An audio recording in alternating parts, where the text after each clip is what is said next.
ବନ୍ଧୁଗଣ, ଆଜି ପବିତ୍ର ଅକ୍ଷୟ ତୃତୀୟା। ଆଜି ଅକ୍ଷୟ ତୃତୀୟାରେ ପ୍ରଭୁ ଜଗନ୍ନାଥଙ୍କର ଚାପ ଖେଳ ଆରମ୍ଭ ହୋଇଛି।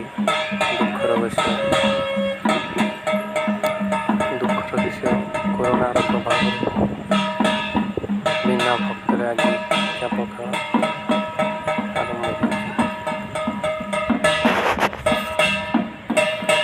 ବନ୍ଧୁଗଣ, ଆପଣ ପ୍ରଭୁ ଜଗନ୍ନାଥଙ୍କର ଏ ନୌକା ବିହାର ଯାତ୍ରାକୁ ଦେଖନ୍ତୁ ଆଉ ଉପଭୋଗ କରନ୍ତୁ। ପ୍ରଭୁଙ୍କୁ ସ୍ମରଣ କରନ୍ତୁ, ପ୍ରାର୍ଥନା କରନ୍ତୁ। ପ୍ରଭୁ ଏ କରୋନା ମହାମାରୀକୁ କିପରି ପୃଥିବୀବାସୀଙ୍କୁ, ଭାରତବାସୀଙ୍କୁ, ଆମ ଓଡ଼ିଶାବାସୀଙ୍କୁ ଉଦ୍ଧାର କରିବେ, ପ୍ରାର୍ଥନା କରନ୍ତୁ।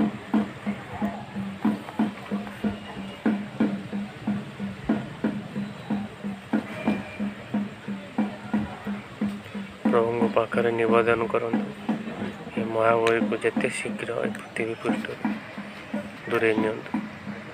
ଦେଖନ୍ତୁ, ଅନ୍ୟ ଏକ ନୌକା ପଛରେ ଆସିଯାଉଛି।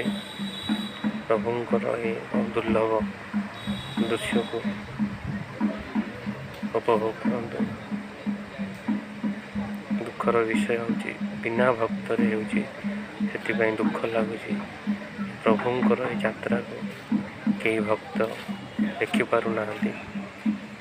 ସେଥିପାଇଁ ମୁଁ ଭାବିଲି ମୁଁ ଏହାକୁ ସୁଟିଂ କରିକି ହୁଏତ ମୁଁ କିଛି ଭକ୍ତଙ୍କ ପାଖରେ ପହଞ୍ଚାଇ ପାରିବି। ଏ ଆମର ଛୋଟ ପ୍ରୟାସ ଥିଲା।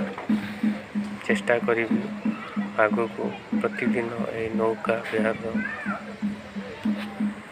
ଏହି ଚାପ ଖେଳର ଦୃଶ୍ୟ ଆପଣମାନଙ୍କ ପାଖରେ ପହଞ୍ଚାଇବାକୁ ଚେଷ୍ଟା କରିବି। ଦେଖନ୍ତୁ କି ଅପୂର୍ବ ଦୁର୍ଲଭ ଦୃଶ୍ୟ। ହୁଏତ ମୋର ଏହି ମୋବାଇଲ କ୍ୟାମେରାରେ ଆପଣଙ୍କୁ ଠିକ୍ ସେ ଦେଖିପାରୁନଥିବେ, ତଥାପି ଆପଣ ଦେଖିବାକୁ ଚେଷ୍ଟା କରନ୍ତୁ। କି ସୁନ୍ଦର ଅପୂର୍ବ ଦୃଶ୍ୟ, ପ୍ରଭୁ ଜଗନ୍ନାଥଙ୍କ କି ଲୀଳା। ଦେଖନ୍ତୁ, ଏ ନରେନ୍ଦ୍ର ପୋଖରୀ ଚହଲି ପଡ଼ୁଛି ଆଜି ପ୍ରଭୁଙ୍କ ଏ ଦୃଶ୍ୟ ହୃଦୟର ସହିତ ପ୍ରଣାମ ଜଣାଇ ଏ ମହାମାରୀକୁ ପ୍ରଭୁ ଦୂରେଇ ଦିଅନ୍ତୁ, ଏତିକି ପ୍ରାର୍ଥନା ମୁଁ ମଧ୍ୟ କରୁଛି। ଆପଣମାନେ ପ୍ରାର୍ଥନା କରନ୍ତୁ। ଆପଣମାନେ ଆମ ଚ୍ୟାନେଲକୁ ସବସ୍କ୍ରାଇବ୍ କରନ୍ତୁ, ଏହିପରି ନୂଆ ନୂଆ ଭିଡ଼ିଓ ଦେଖନ୍ତୁ।